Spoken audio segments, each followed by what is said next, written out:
स्वागत है दोस्तों हमारे चैनल पर। हमारी कहानी आपको पसंद रही है, इसके लिए आपको धन्यवाद। यदि तुम सपने में कोई प्रेत देखते हो तो समझ लो कि कोई प्रेत तुम्हारे आसपास है। कभी कभी वो प्रेत अपनी उपस्थिति का जबरदस्त एहसास कराने के लिए तुम्हें सपने में ही चोट पहुंचाते हैं, और वो चोट तुम्हें वास्तविक रूप से कई दिन तक परेशान भी कर सकती है। वीडियो चैनल का लगातार बोल रहा था, क्या बकवास सुन रहे हो तुम? ये वीडियो चैनल दिन रात यही सब बकवास करते रहते हैं, कुछ अच्छी बातें भी देख लिया करो। अदिति ने अरुण को समझाते हुए कहा।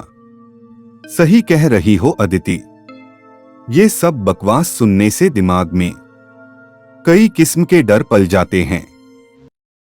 अरुण ने वीडियो चैनल को बंद करते हुए कहा, सुनो, 4 दिन के लिए मम्मी के घर जाना है। तुम खाने का कैसे करोगे? कुछ घर से ही भिजवा दिया करूं, या तुम खाना खाने घर ही आ जाया करोगे? अदिति ने अरुण से पूछा। अरे यार, मेरे खाने की चिंता तुम मत करो, कुछ न कुछ हो जाएगा। कभी तुम्हारे घर कभी अंजलि जिंदाबाद, अरुण ने जवाब दिया। ठीक है, मैं तुम्हारा खाना तैयार रखा करूंगी, आकर खा लेना या पैक कराकर ले आया करना, अदिति बोली। 4 दिन की ही तो बात है, तुम चिंता मत करो, सब मैनेज हो जाएगा, अरुण बोला। अगले दिन चारों ओर अंधकार को देखकर अरुण का मन खाने को नहीं कर रहा था, लेकिन अदिति की जिद की वजह से उसे उसके घर 10 किलोमीटर दूर अपनी ससुराल में जाना ही पड़ रहा था। क्या मुसीबत है, कैसा बेवकूफ हूं मैं भी।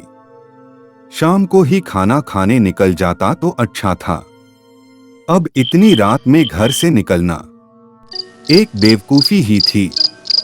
अरुण ड्राइव करते हुए बड़बड़ा रहा था। सर्दियों का सीजन होने की वजह से मेन रोड लगभग जाम थी। इस वजह से अरुण ने बाईपास से ड्राइव करके ससुराल जाने की सोची थी, लेकिन अब अंधकार की वजह से उसे चिड़चिड़ाहट सी हो रही थी। तभी सामने रास्ते में एक बड़ा सा पेड़ का तना पड़ा देखकर उसकी चिड़चिड़ाहट और ज्यादा बढ़ गई। उसने कार रोककर तना हटाने का निर्णय लिया और कार रोक दी। तना काफी भारी था। जैसे ही उसने वो तना उठाया, उसके सामने काले कपड़े पहने अंधेरे में अंधेरे का हिस्सा बना वो हैवान उसके सामने आ गया। उसका डीडोल देखकर अरुण थोड़ा घबरा गया और पीछे हटा। वो इंसान या हैवान जो भी था, उसने आगे बढ़कर अरुण को पकड़ना चाहा। अरुण को कुछ नहीं सूझा, कार तक पहुंचना संभव नहीं था, इसलिए वो विपरीत दिशा में दौड़ पड़ा।